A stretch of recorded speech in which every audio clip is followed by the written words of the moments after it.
अनंत चतुर्दशी तक गणेश पुराण कहती है, जब आखिरी दिन हम अनंत चतुर्दशी के दिन गणेश जी को जब विदा करें तो ये रिद्धि और ये सिद्धि, ये कुंकू और हल्दी की बिंदी नहीं, ये रिद्धि और सिद्धि हैं, बहुएं हमारे घर में। पर करो गणेश जी का विसर्जन, मना नहीं है हो, पर अच्छे से करो रे हो। अब मैं छोरा छोरियों तो निशाना लगा है, वो हमारा गणेश जी जई दिया, वो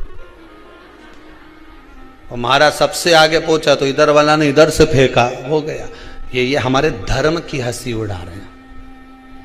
गणेश जी विसर्जन हुए, गणेश जी को जल में विसर्जन किया, तो आपके मन में एक प्रश्न तो खड़ा होगा, आया तो होगा कि गणेश जी के 10 दिन तक बिठाओ, नित्य पूजन करो, ने पाठ करो, ने अर्चना करो, ने 10वें दिन इनके विसर्जन कर दो, और वो भी पानी में कर दो, पानी में विसर्जन करो। तो ये कहां लिखा है कि जल में विसर्जन करो? श्रीमद् भागवत पुराण की रचना जब वेद व्यास जी महाराज करने के लिए बैठे, वेद व्यास जी ने सुखदेव जी से कहा कि मैं मंत्र बोलूंगा, मैं श्लोक बोलूंगा, इसको लिखेगा कौन? तो सुखदेव जी ने बोला गणेश जी से विनती करो। गणेश जी से कहा कि आप लिखोगे? गणेश जी बोले मैं लिखने को तैयार हूं, पर बोलते बोलते तुम रुक गए तो मैंने भी लिखना छोड़ दूंगा, उसके बाद मैं भागवत को विराम दे दूंगा, मैं आगे नहीं लिखूंगा। अब वेद व्यास जी बड़े चक्कर में पड़ गए, क्या करें? तो गणेश जी से कहा मेरे श्लोकों में कुछ गड़बड़ी हो सकती है, उसमें से गलती को छांटना पड़ेगा, फिर लिखना पड़ेगा। कितना सुंदर संबोधन श्री वेद व्यास जी ने कहा कि मैं जो श्लोक बोलूंगा आपको लिखने के लिए है, उसमें मैं कुछ गलती करूंगा, लिखना है। क्यों कहा वेद व्यास जी ने ये बात? गणेश जी भगवान है, वेद व्यास जी कहते हैं मैं तो संसारिक मनुष्य हूं ना, गलती तो कर सकता हूं। गलती कौन करता है? जम के बोलो भगवान गलती करता है क्या? नहीं, गलती कौन करेगा? मनुष्य। गलती मानव करेगा, गलती मनुष्य करेगा। और गलती करने के बाद अगर हमसे अपनी जिंदगी में कोई गलती हो जाती है तो एक बार क्षमा मांगने में कुछ जाता है क्या? प्रणाम करने में कुछ जाता है क्या? निवेदन करने में कुछ जाता है क्या? नहीं। गलती हो गई मुझसे, तो गणेश जी आप गलती को छांटना, लिखना। गणेश जी महाराज लिखने बैठ गए, लिखते लिखते लिखते लिखते 10 दिन हो गए गणेश जी महाराज को। शरीर में ताप पड़ने लगा गणेश जी महाराज के। वेद व्यास जी ने गणेश जी के हाथ का स्पर्श करा तो शरीर तो तप रहा था। वेद व्यास जी ने वहीं पर श्रीमद् भागवत के श्लोकों को विराम दे दिया, अब नहीं बोले। गणेश जी लिखते लिखते लिखते लिखते लिखते लिखते थक गए, ताप पड़ गया, शरीर गर्म हो गया। वेद व्यास जी ने कहा करूं क्या? 10 दिन से लिख रहा है और शरीर पर ताप पड़ रहा है, करा क्या जाए? उन्होंने गणेश जी का हाथ पकड़ा, उठाया और कहा चलो प्रभु हमारे साथ में। वेद व्यास जी गणेश जी को ले गए और ले जाकर शीतल जल में श्री गणेश जी महाराज को बिठा दिया। गणेश जी को पानी के अंदर उनको विराजमान कर दिया कि अब आप ताप को थोड़ा ठंडा कर लीजिए। शीतल जल में बिठाया। उस दिन से नियम हो गया कि 10 दिन गणेश जी बैठते हैं और फिर उनका विसर्जन होता है पानी के अंदर, जल के अंदर, शरीर का ताप मिट जाए। तो गणेश जी ने वचन दिया है वेद व्यास जी महाराज को, आपने मेरे ताप को मिटाने के लिए मुझे जल में बिठाया है। जो मुझे जल में विसर्जन करेगा मेरा ताप तो मिटेगा ही, साथ में जो मुझे जल में विसर्जन करेगा उसके जीवन के भी ताप को मैं मिटा दूंगा, उसके जीवन के ताप को मैं मिटा दूंगा। ताप मिटा दिया। जिस अमृत के बूंद से प्रकट हुआ है पान का पत्ता, 33 कोटि देवताओं के पूजन में, पाठ में, अर्चना में ये अमृत का पत्ता काम आएगा। जिस जल के पात्र में यह पत्ता रखा रहेगा वो जल क्षीर सागर के अमृत तुल्य हो जाएगा, क्षीर सागर के अमृत तुल्य। तुझे प्रथम गिनती में गिनाता हूं, देवताओं का आधिपत्य तुझे प्रदान करता हूं, सारे देवों में तू प्रथम गिनती में गिना जाएगा, प्रथम पूज्य माना जाएगा। बस शंकर भगवान ने वर दिया, थोड़ी देर बाद कार्तिकेय महाराज आ गए। कौन आए? जम के बोलो जरा, कार्तिकेय। और कार्तिकेय जी आए और आकर बोले, पिताजी दंडवत करा, प्रणाम करा, साष्टांग करा, मैं परिक्रमा कर कर आ गया। मैंने परिक्रमा करा। अब इधर तो देवता, सब सारे देवता मिलकर अक्षत छोड़ रहे गणेश जी के ऊपर, स्वस्ति वाचन हो रहा, लोग प्रणाम कर रहे, नमन कर रहे, लोग आवाज लगा रहे, श्री गणेश जी महाराज की। अब सारी दुनिया में आवाज लग रही गणेश जी। तो कार्तिकेय ने पूछा, माँ ये गणेश जी का जय घोष क्यों हो रहा है? गणेश जी के जयकारे क्यों हो रहे हैं? गणेश जी के लिए इतना जय घोष? तो माता पार्वती ने भगवान शंकर के शब्दों को कार्तिकेय को सुनाया। कार्तिकेय रो पड़े, माँ मैं परिक्रमा कर कर आया, गणेश जी ने केवल आपकी परिक्रमा लगा ली, आपने उसको प्रथम गिनती में मान लिया। माँ उसने बुद्धि का परिचय दिया और मैंने कर्म का परिचय दिया। बुद्धि का परिचय, कर्म का परिचय।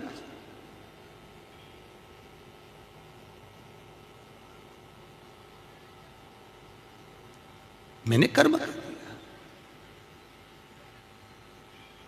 महाराज, व्यक्ति को उसके भाग्य का मिलता है कि कर्म का मिलता है? जल्दी बोलो। कर्म का। आपका क्या विचार है? ये लोग तो बहुत दूर बैठे हैं, इसलिए इनसे पूछ ही नहीं रही हूं। अब गणेश जी महाराज को भगवान कार्तिकेय महाराज बोल रहे हैं, माँ मैं कर्म करने गया था, मैं परिक्रमा करने गया था, और यहाँ गणेश जी महाराज को तुमने प्रथम गिनती में बना दिया। माँ ये क्या हुआ? माता पार्वती को गुस्सा तो बहुत आया, क्रोध भी आया, माँ पार्वती की आंख में अश्रु भी भर गए। महाराज आंसू है, माता पार्वती के नयन अश्रु।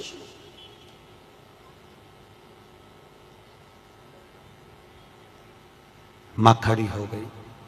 माता पार्वती ने आज खड़े होकर भगवान भोलेनाथ जी से निवेदन करा, आपने अपनी जिंदगी की ये गलती कर दी। क्या गलती? शंकर भगवान पूछ रहे हैं, कौन सी गलती? तुमने गणेश जी को प्रथम गिनती में बना दिया। कार्तिकेय भी तो गया था, अगर कुछ थोड़ा सा आशीर्वाद रखना था तो कार्तिकेय के लिए रखना था, पर तुमने केवल गणेश को प्रथम गिनती में बनाया है, ये तुम्हारी गलती है। तो गणेश जी ने परिक्रमा भी तो करी है। माता पार्वती खड़े होकर शंकर भगवान से बोली, भोलेनाथ मैंने अपनी जिंदगी में आपसे कभी कुछ नहीं मांगा, पर आज तुम्हारी ये पार्वती तुमसे एक वर चाहती है। शंकर भगवान ने कहा, मांग, तुझे क्या चाहिए? पार्वती कहती है, आज के बाद तुम्हारी कभी पूर्ण परिक्रमा ना लगे, आज के बाद तुम्हारी कभी पूर्ण प्रदक्षिणा ना हो। पूर्ण नहीं। कौन ने मांगा? जम के बोलो। पार्वती। शंकर की पूर्ण प्रदक्षिणा माता पार्वती ने कह दिया, भोलेनाथ आज के बाद ना, क्योंकि तुम भोले हो, तुम्हारे आसपास कोई घूम लेता है, तुम उसको कुछ भी निकाल कर दे देते हो। शनिवार के दिन पीपल के वृक्ष के नीचे जो शनिवार को दिया लगाएगा, वो लक्ष्मी और नारायण को अपने घर ले जाएगा। इसलिए शनिवार के दिन पीपल के वृक्ष के नीचे दिया का प्रमाण है। महाराज, कोई भी ग्रह अनुकूल नहीं है, सब बेकार चल रहे हो, सब प्रतिकूल चल रहे हो, दूध के पात्र में दुर्वा डाल लो, पीपल के वृक्ष के नीचे चढ़ा कर आओ, राहु केतु शुक्र शनि जो भी गड़बड़ है सब सुधरना चालू हो जाता है। दुर्वा कब हो? शनिवार तेरा है, लो संभालो बालाजी परिवार तेरा है। मंगलवार तेरा है, शनिवार तेरा है, लो संभालो बालाजी परिवार तेरा है। मंगलवार तेरा है, शनिवार तेरा है, लो संभालो बालाजी परिवार तेरा है। पंचमुखी हनुमान का एक स्मरण, पंचमुखी हनुमान का एक भाव। महाराज, जैसे बहुत ज्यादा तकलीफ अगर व्यक्ति को हो गई है, बहुत कष्टमय जीवन चल रहा है, हार गए हर जगह से और तकलीफमय जीवन चल रहा है, तो पंचमुखी हनुमान का एक शिव महापुराण का और स्कंद पुराण का एक बड़ा सुंदर मंत्र है। उस मंत्र को आप सब एक बार हमारे साथ में बोलें। ओम नमो हनुमते रुद्र अवताराय सर्व शत्रु संहारणाय सर्व रोग हराय सर्व वशीकरणाय रामदूताय स्वाहा। बस इस मंत्र को हाथ में काली तिल लेकर, एक जौ लेकर और गूगल लेकर, थोड़ा सा उसमें गाय का घी डालकर, कंडे को या अग्नि को जलाकर इस मंत्र का 11 बार 21 बार जाप कर कर अपनी कामना कर कर छोड़ दीजिए। कैसा भी रोग हो, बीमारी हो, कष्ट हो, दुख हो, तकलीफ हो, 21 दिन के अंदर वो आनंद आना प्रारंभ कर देता है। इस मंत्र स्कंद पुराण का, शिव महापुराण का ये मंत्र मूल पंचमुखी हनुमान सुख देंगे। और एक और चीज याद रखिए हमारा, यदि कोई काम के लिए जा रहे हो, कोई व्यापार के लिए जा रहे हो या नौकरी करने के लिए जा रहे हो और लगी नहीं रही, बहुत तकलीफ पा रहे हो, सर्विस ही नहीं लग रही, बहुत कष्टमय हो गया, तो निवेदन करूंगा 5 पीपल के पत्ते पर बेसन के 5 लड्डू घर में बने हुए, गाय के घी के 5 लड्डू रख लो, उस लड्डू के बीचों बीच एक आटे का दिया और उसमें तिल्ली का तेल डालकर इसी मंत्र का प्रयोग कर कर पंचमुखी हनुमान का किसी भी हनुमान के मंदिर में जाकर, दक्षिण मुखी हनुमान के मंदिर में जाकर उसको रख कर जाइए। इसके बाद आप उस काम के लिए जाइए, आपका काम सफल हो जाएगा। आपको किसी को नहीं कहना पड़ेगा कि हाथ जोड़ना नहीं पड़ेगा, किसी के पांव नहीं पड़ना पड़ेगा, तुरंत काम होगा। बस इस मंत्र का स्मरण कर कर पंचमुखी हनुमान का भूतेश्वर जो मंत्र है वो सुख देने वाला। यदि आप भगवान शंकर के मंदिर में जाकर 1 लोटा जल चढ़ा रहे हो, आप भगवान शिव के मंदिर में जाकर अर्चना कर रहे हो, आराधना कर रहे हो, निवेदन कर रहे हो, एक बेलपत्र शिव की उठाकर धोकर वापिस शंकर को समर्पित कर रहे हो, शंकर भगवान का पंचाक्षर मंत्र नमः शिवाय जप रहे हो, शंकर भगवान का षडाक्षर मंत्र ओम नमः शिवाय जप रहे हो, या श्री शिवाय नमस्तुभ्यम का जाप कर रहे हो, तो ये निश्चित मानकर रखो कि आपके पीछे शनि नहीं पड़ेगा, आपके पीछे शंकर जरूर पड़ेगा। और शंकर जब हमारे पीछे पड़ेगा तो हमारा उद्धार अपने आप। जो महापुराण की कथा को उठाकर देखिए, दुनिया के लोगों को शनि लगता है, शनि को शंकर लगता है। इसलिए शिव महापुराण की कथा कहती है, यदि राहु है, केतु है, शनि है, मंगल है, बुध है, शुक्र है, शनि है, आपको कोई भी ग्रह परेशान कर रहा है, आपके जीवन में कोई ग्रह अगर अनिष्टकारी है, आपके जीवन में अगर कोई ग्रह अनिष्टता प्रदान कर रहा है, तो निवेदन है शंकर के मंदिर में जो कलश लेकर आप जाएं, जल लेकर जाएं, उस कलश में मात्र अक्षत के 2 दाने डालकर ले जाएं, मात्र 2 अक्षत के दाने। महाराज शनिवार के दिन अगर शिव की आराधना करी जाए, शनिवार के दिन अगर शंकर को जल चढ़ाया जाए, तो जिंदगी में व्यक्ति की कभी अकाल मृत्यु नहीं होती। तो अगर मौका मिले तो नैमिषारण्य की भूमि पर जो चक्र तीर्थ है, उस चक्र तीर्थ को हमारे यहां पितरों की नाभि कहा गया।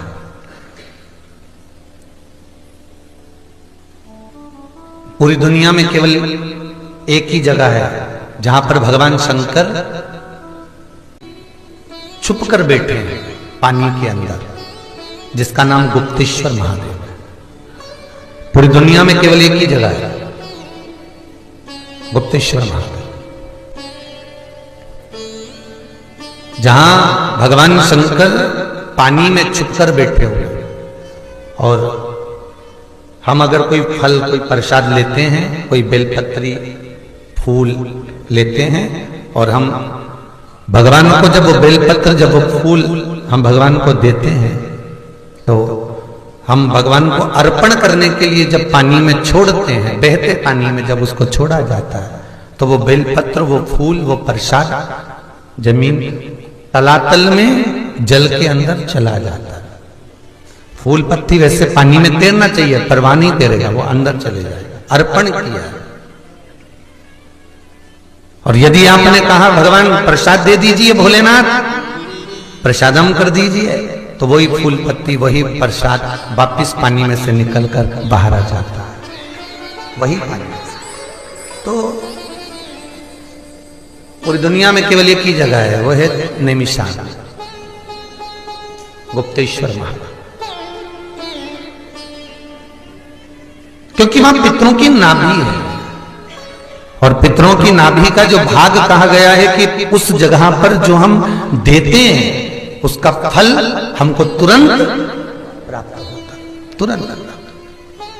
महाराज तो कुछ कुछ भूमियां, कुछ कुछ भवन, कुछ कुछ जगहें ऐसी हैं जहां का प्रमाण हमारा शास्त्र कहता है कि उस जगह का पुण्य, उस जगह का आनंद 4 गुना बढ़ गया। ताप्ती के दरवाजे पर शनि महाराज आए और एक दिन घूमते हुए श्री यमराज जी आ गए, और जब यमराज आए तो यमराज ने शनि महाराज को देखा, और शनि महाराज को देखकर यमराज ने कहा, क्यों शनि, तू अकेला अकेला ताप्ती के दरवाजे पर आ गया, तूने मुझे नहीं बोला?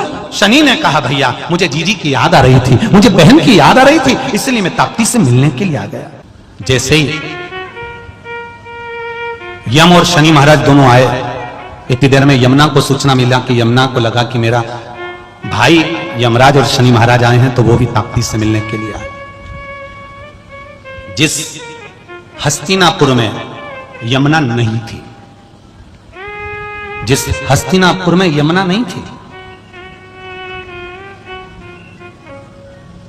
जैसे ही शनि महाराज और यमराज आए और ताप्ती ने देखा, भैया आप दोनों बात कर रहे थे, इतनी देर में यमुना जी का आगमन हो गया। यमुना ने कहा, ताप्ती तूने दोनों भाइयों को बुलाया, मुझे नहीं बुलाया? अब प्रेम में समर्पण किसको कहते हैं, प्रेम में त्याग किसको कहते हैं? ये माता ताप्ती, यमराज, शनि महाराज और यमुना की कथा का स्मरण करिए, भाई बहनों की कथा का स्मरण करिएगा।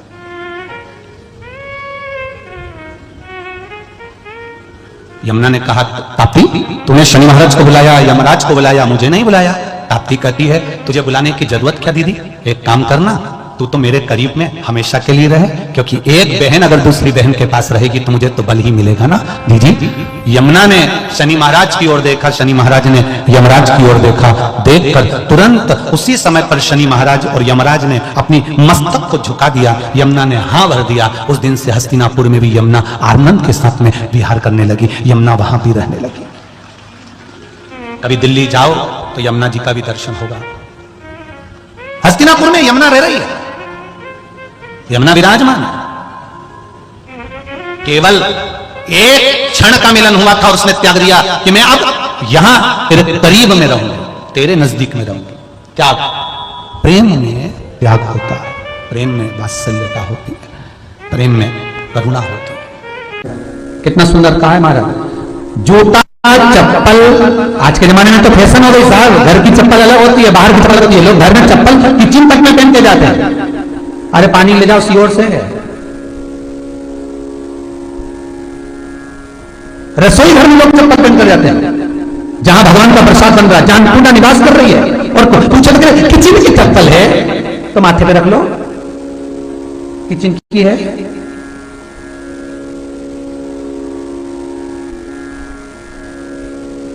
एक नियम बना लो साहब, थोड़ा सा निवेदन, थोड़ा बुरा तो लगेगा रे, सियोर वाला महाराज वैसे भी बहुत कड़ला बोलता है, लोग कहते हैं हम थोड़ा कड़ला जरूर बोलते, पर निवेदन है आपसे, तुम अपनी मां को जरूर देखना है एक बार। वो बूढ़ी मां कितनी बार किचन में चप्पल पहन कर गई, मुझे जरूर फोन करके बताना। बूढ़ी मां रसोई घर में आज भी बिना चप्पल के जाती है, और बहुओं की कहीं एड़ी नहीं फट जाए, ठंड में बैठ जाए, इसलिए ये रसोई घर तक में चप्पल पहनकर जाती है। किचन की है, फिर तू कहां की है,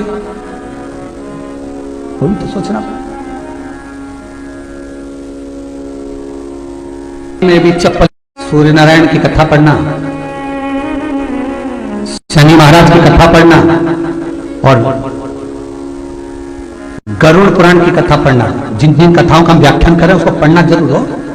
क्या लिखा है, घर के अंदर जब चप्पल जाती है, रोग, बीमारी, कष्ट, तकलीफ चालू हो जाती है। तुमने चप्पल क्यों पहनी, ठंड नहीं बैठ जाए, रोग नहीं बैठ जाए, घर के अंदर उतना बढ़ गया, एक कालीन बिछा दो, एक दरी बिछा दो, मोटा आसन बिछा दो जिस पर तुम चल लो। जरूरी है, कई कई लोगों ने ये नहीं देखा कि कालीन पर भी चप्पल पहन के चलते हैं। और ब्राह्मणों को भोजन परोस रहा है, गुरुजन को भोजन परोस रहा है, ठाकुर जी की थाली बना रहा है, ठाकुर जी का थाल लगा रहा है, तो भी चप्पल है पांव में। में रुपया आ रहा है, जा रहा है, 1 रुपये कमा रहे हो, 100 रुपये खर्च हो रहा है, घर में पैसा नहीं दिख रहा। तो महाराज शिव महापुराण की कथा कहती है, काले कलर के तिल को लेकर उसके साथ में थोड़ा सा चावल, तीनों को एक कटोरी में रख लो, तीनों को दरवाजे के नजदीक में, जब दरवाजे से अपन बाहर निकलते हैं तो उल्टे भाग में उसको रख दिया जाए। घर से 1 लोटा पानी जिसमें कच्चा दूध मिला हो, वो कटोरी शनिवार के दिन रखकर रविवार को उठाकर ले जाकर कलश नीचे रखकर सीधे हाथ में कटोरी रखकर शंकर जी को समर्पित कर दो।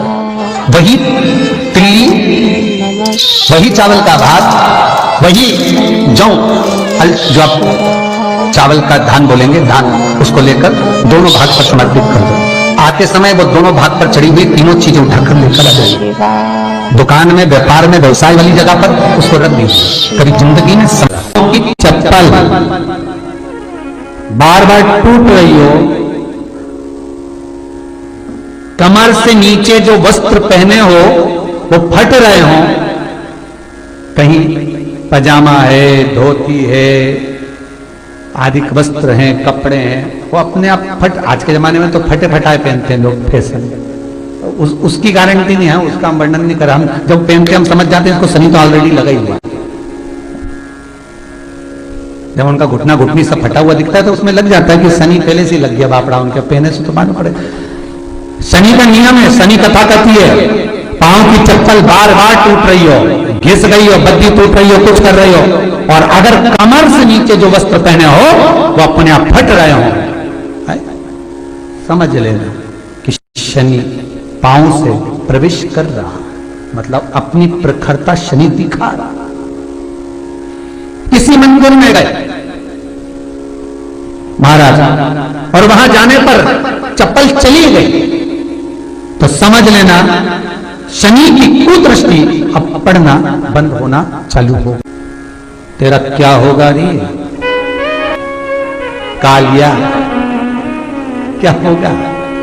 रसोई घर में शिव महापुराण की कथा कहती है, जब भगवान शंकर को मां जगतजननी भोजन करा रही थी, शंकर जी ने वर मांगा था अन्नपूर्णा, ए अन्नपूर्णे तुम मेरे घर के बच्चों का भरण पोषण कर रही है, इस मृत्यु लोक में जितने मनुष्य जन्म लेते हैं ये मेरे पुत्र कहलाते हैं। तो अन्नपूर्णा ने कहा चिंता मत करना भोलेनाथ, जिस जगह पर एक स्त्री, बेटी, कन्या या घर की बहू या बूढ़ी मां भोजन बनाएगी, उस जगह पर मैं अन्नपूर्णा उसके शरीर में प्रवेश करूंगी। रसोई घर नहीं होगा, वो मेरा और तुम्हारा मंदिर कहलाएगा। अब मंदिर में चप्पल पहनकर भोजन का निर्माण करना